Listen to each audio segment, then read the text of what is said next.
안녕하세요. 책 읽어주는 스님 시간입니다.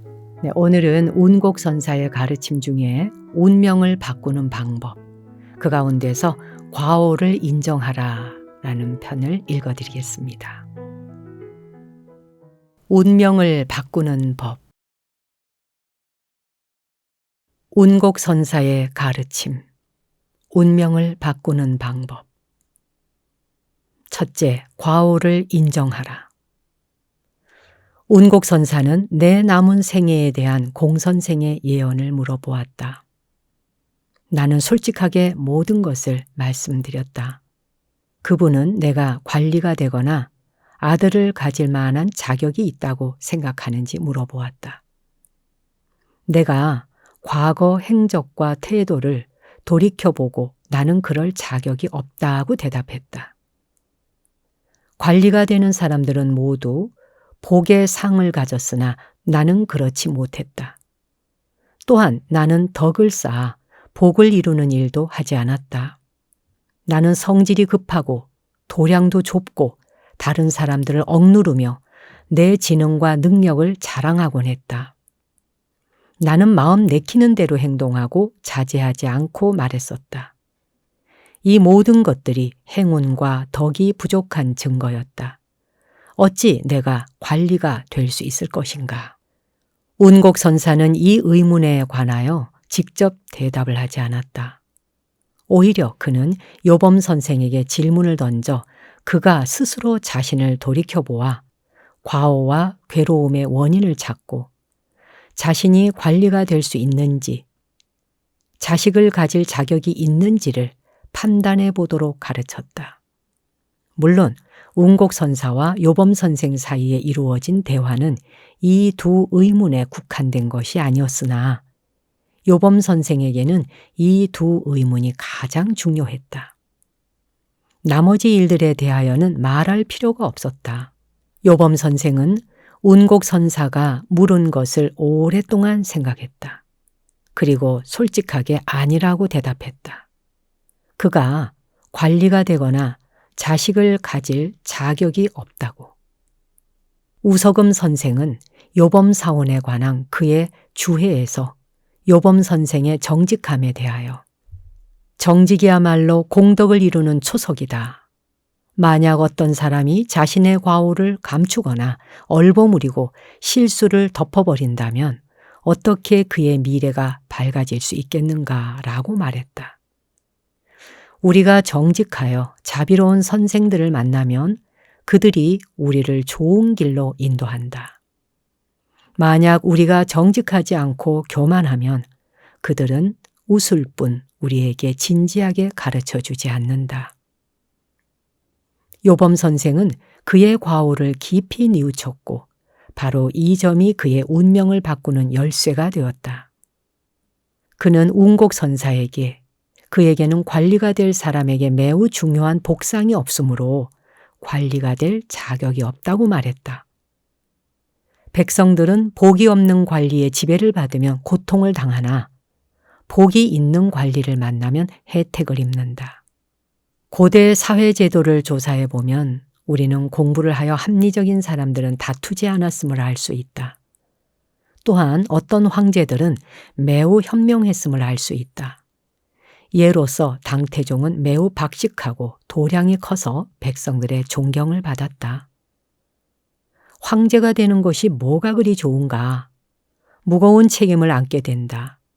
만약 당신이 원하면 내 자리를 차지하라. 황제로서 그는 다른 사람들을 위압하기 위하여 그의 지위를 즐기거나 이용하지 않고 오직 백성들이 행복할 수 있도록 봉사하였다. 또한 백성들에게 더욱 잘 봉사하기 위하여 그는 유능한 사람들을 찾아 제국을 위하여 일하도록 하였다. 모든 선량한 관리들은 복상을 지녔다. 이 당시 요범 선생은 박복하여 복덕을 쌓을 수 없었거나 그럴 생각도 없었다. 따라서 그는 관리가 될 상이 없었고 백성을 지도하거나 봉사하기에 부적합하였다. 다음에 요범 선생은 그에게 성미가 매우 급하고 도량이 좁고 무절제한 세 가지 중대한 허물이 있음을 이야기했다. 성미가 급하고 심술궂으면 박복의 상을 받는다. 마음이 좁으면 다른 사람들을 포용할 수 없게 된다.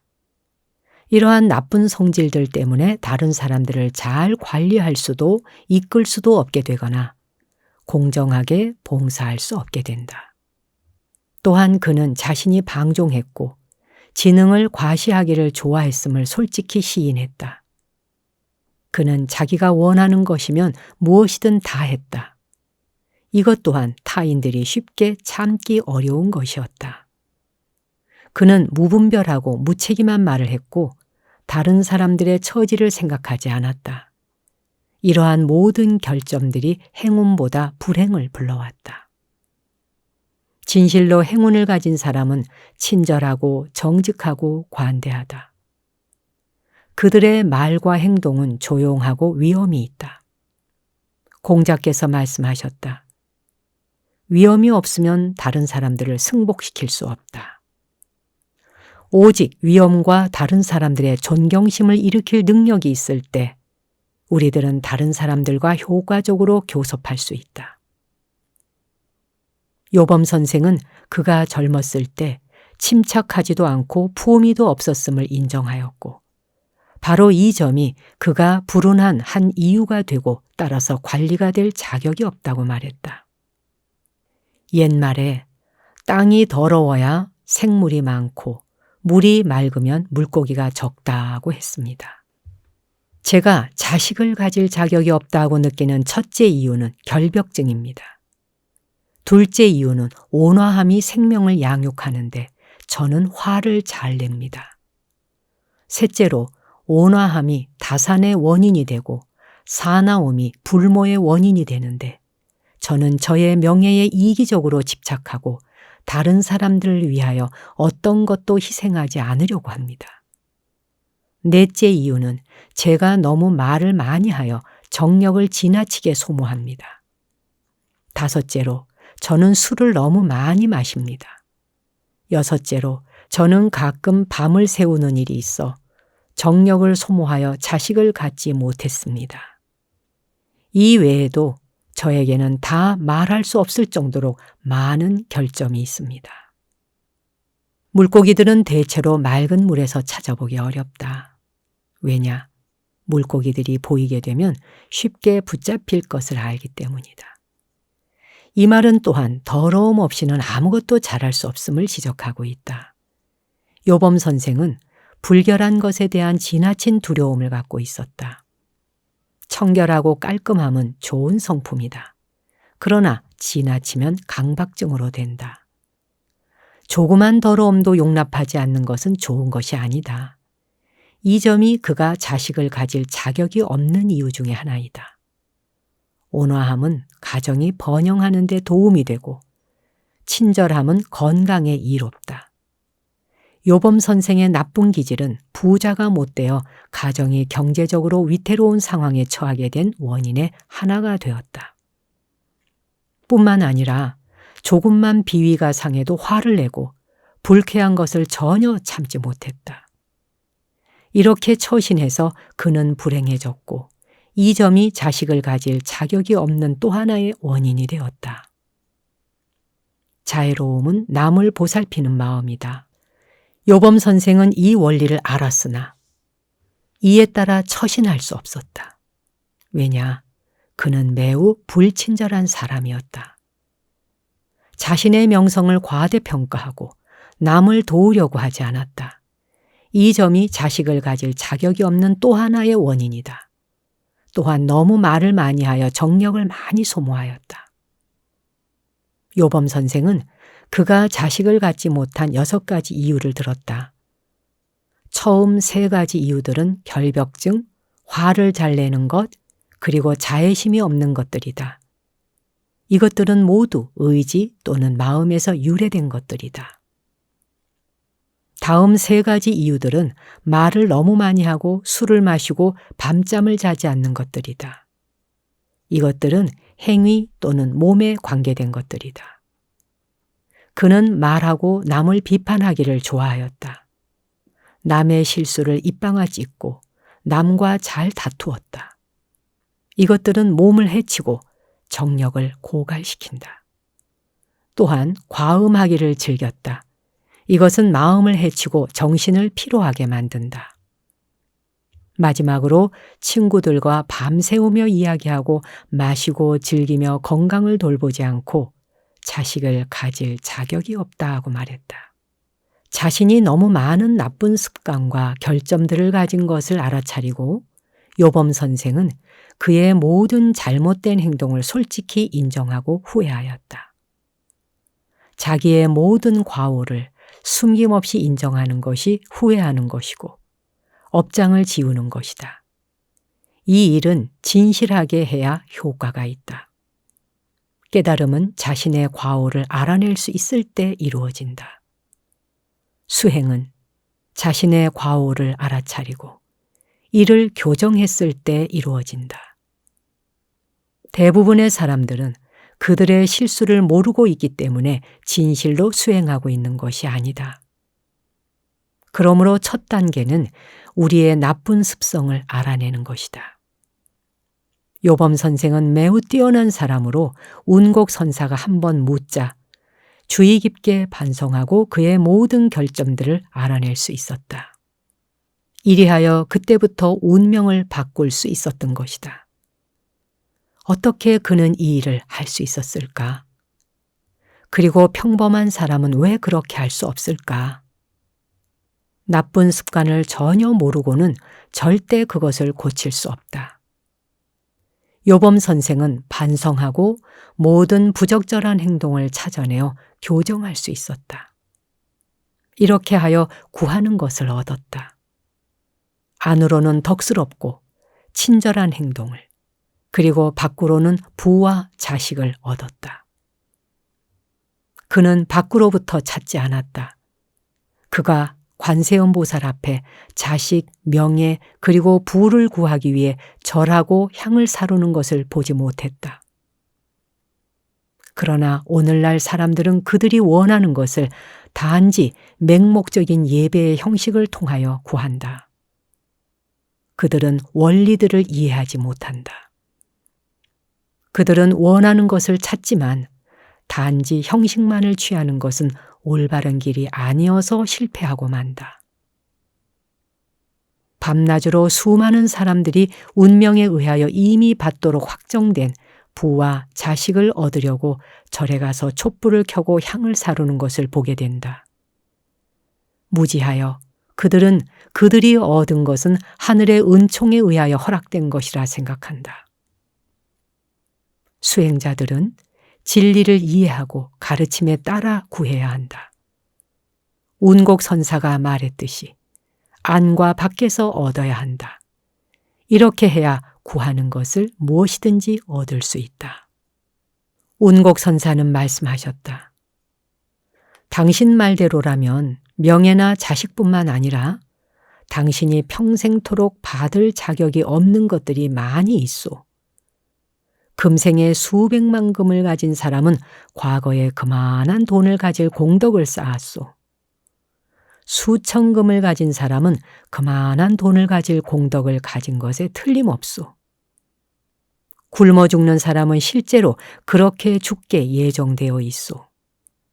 오늘 사람들이 받는 업의 결과는 단지 그들 행위의 과보이고 외부의 힘과는 무관하오.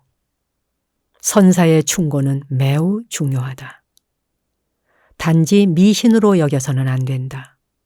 만약 그렇게 여긴다면 그것은 이미 미혹하여 성인들이 가르쳐 준 것을 믿을 수 없기 때문이다. 운곡 선사는 요범 선생에게 안에서 정직하게 반성하도록 하여 스스로 많은 허물을 찾아내도록 했다. 가장 큰 공덕은 자신의 잘못된 행동을 알아내어 고치는 것이다. 무수한 성인들에게 공물을 바치는 것은 또한 큰 공덕이다. 그러나 무량수경에서 미혹을 돌이켜 성실하게 수행하는 것이 훨씬 더 좋다고 배운다.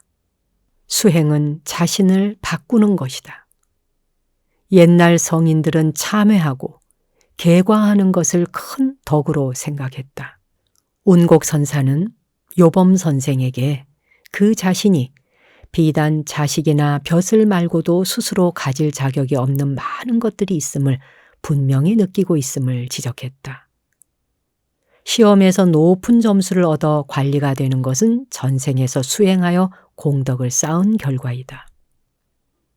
수백만 금을 가지거나 사회적으로 높은 신분을 갖기 위해서는 그에 상응하는 조건이 갖추어져야 한다. 이것들은 이유 없이 얻어지는 것이 아니다. 불교는 금생의 부자가 되기 위해서는 전생에 남에게 많은 재물을 베풀어야 한다고 가르친다. 억지로 부를 불러올 수 있을까? 불가능하다. 그렇게 하려고 들면 재앙과 불행이 다가온다. 화와 복도 이유와 조건 없이 오지 않는다. 자신이 그들을 불러오는 것이다. 중국 문자를 발견한 옛 사람들은 매우 지혜로웠다. 복과 화의 두 글자는 조금 다를 뿐이다. 이것은 조그만 어긋남이 커다란 잘못을 가져옴을 의미한다. 이 모든 것들이 스스로 원인과 결과를 이해하도록 도와준다. 가르침에 따라 명예, 부귀 등을 구하면 모든 것을 얻을 수 있음을 알게 될 것이다. 수백만 금은 상류층의 부를 나타낸다. 수천 금은 중류층의 부를 나타낸다. 전생에 심은 선한 원인들에 의하여 사람들은 큰 부자가 되기도 하고 보통 부자가 되기도 한다. 굶어 죽게 된 사람은 전생에 수많은 악행을 저질렀다. 인색해서 남에게 베풀지 않았다.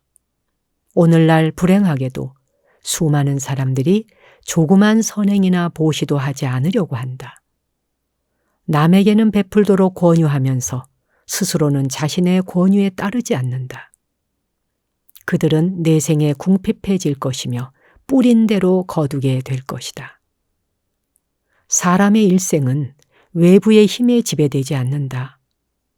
선사는 하늘도 나쁜 사람들을 그들이 받을 만큼 이상의 고통으로 벌주지 못하고 착한 사람도 받을 만큼 이상의 행운으로 포상하지 못한다고 말했다. 어떤 사람들은 모든 것이 하늘의 뜻에 의하여 결정된다고 생각한다. 그러나 그렇지 않다. 우리에게 일어나는 모든 일의 진정한 원인은 우리의 생각과 행동이다.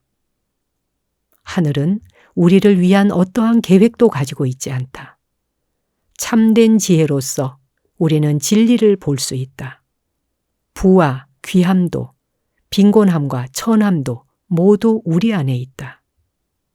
예로서 어떤 사람이 100대까지 지속할 공덕을 쌓았다면 그는 100대에 이르는 자손들을 갖게 될 것이다. 10대까지 지속할 공덕을 쌓았다면 10대의 자손들이 그 복을 누리며 살 것이다. 2 내지 3대에 지속하는 공덕도 마찬가지이다. 자손이 없는 사람들은 공덕이 너무 적은 것이다. 이 이야기는 자식을 갖거나 못 가질 운명에 관한 것이다. 만약 자손들이 100대에 지속할 공덕을 쌓았다면 100대의 자손을 가질 것이다. 인광대사는 자주 공자께서 자손들이 100대에 지속할 공덕을 쌓았다고 찬양하셨다. 공자는 자기 생각은 조금도 하지 않으면서 끊임없이 나라와 백성의 이로운 일만을 생각하였다. 일생을 교육에 바쳤고 자기의 이상과 희망을 제자들에게 전하였다. 그는 중국 역사상 가장 위대한 교육자였다. 지금까지 70대가 넘는 공자의 자손이 지속되었고 현세의 그 자손인 공덕성 선생은 아직도 전 세계에서 존경받고 있다. 비단 중국 사람뿐만 아니라 다른 나라 사람들도 그가 공자의 자손임을 들으면 그를 예우하고 존경하며 따뜻하게 환영한다. 이것을 보면 우리는 좋은 씨앗이나 원인을 심으면 좋은 수확이나 결과를 얻음을 분명히 알 수 있다. 요범사원에서 10대가 지속할 공덕을 쌓으면 10대의 자손들이 그 복을 누리며 살게 됨을 읽게 된다.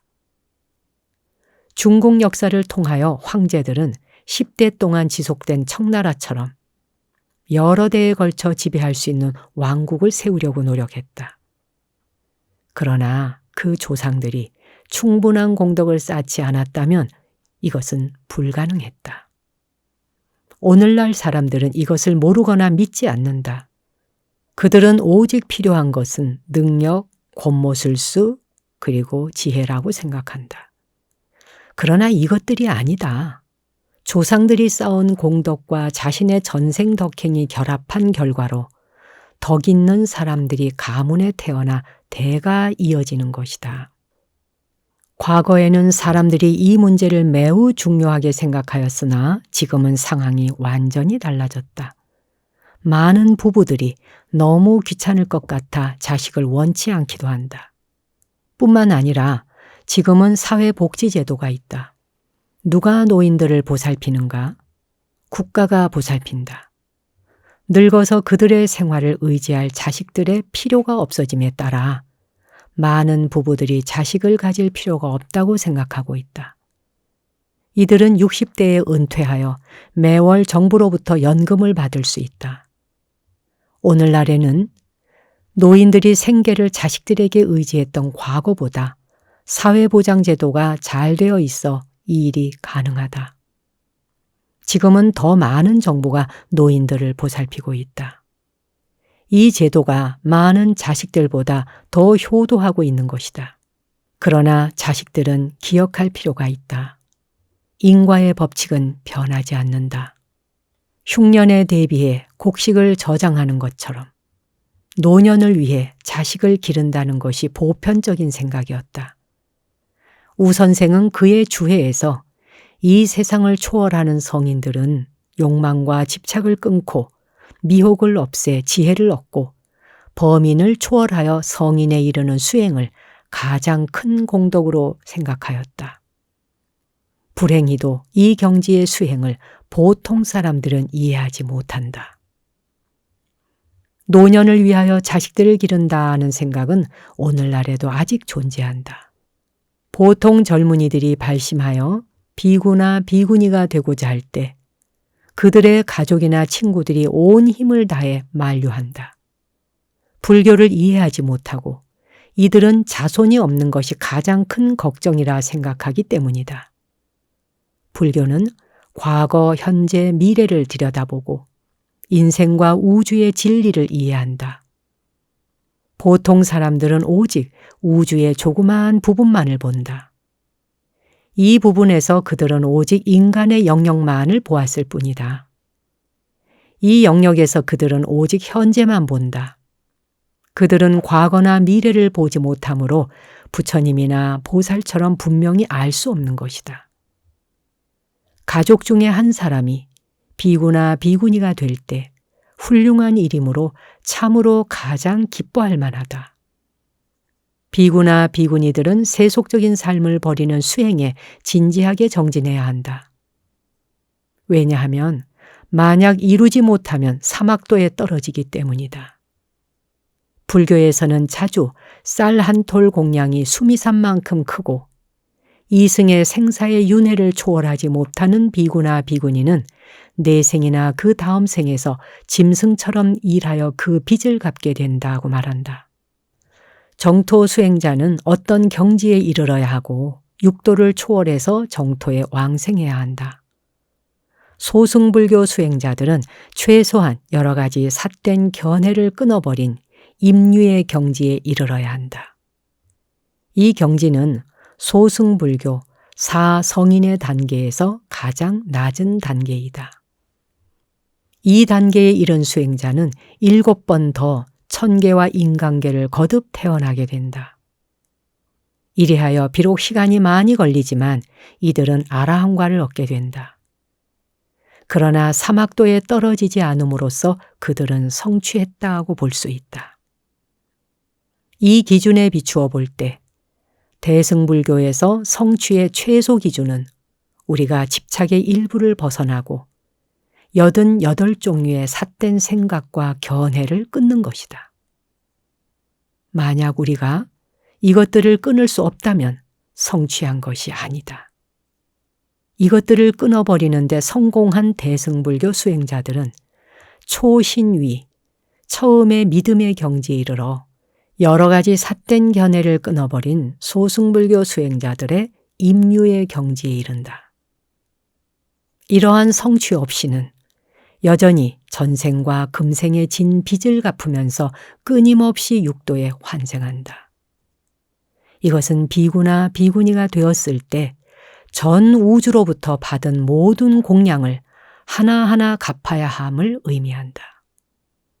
비구나 비구니에게 수행자들이 바친 공양은 모두 보답을 바라고 주어졌다. 만약 소승불교 수행자들이 임유의 경지에 이를 수 있거나 또는 대승불교 수행자들이 88가지 삿된 생각과 견해를 끊을 수 있다면 공양을 올린 사람들은 복을 받게 된다. 그러면 이들이 공덕의 밭에서 수확을 얻었으므로 우리들이 이들에게 보상할 필요가 없다. 이러한 요구들을 기준으로 삼을 경우 이 세대의 비구나 비구니들에게 그러한 성취는 불가능하다. 그러나 그래도 다른 길이 있으니 서방 정토의 왕생을 구하는 것이다. 그렇지 않고서는 성취가 불가능하다. 만약 정토에 갈 수 없다면 아무것도 성취한 것이 없게 될 것이다. 정토의 왕생을 구하는 것이 실제로 88가지의 삿된 생각과 견해를 끊는 것보다 훨씬 쉽다. 왜냐하면 이것들을 다 끊을 필요가 없고 남은 업을 가지고 왕생할 수 있기 때문이다. 흔들림 없는 믿음과 서원으로 올바르게 수행하고 끊임없이 아미타 부처님을 생각하면 누구나 다 성취할 수 있다. 부처님은 무량수경과 아미타경에서 이렇게 가르치셨다.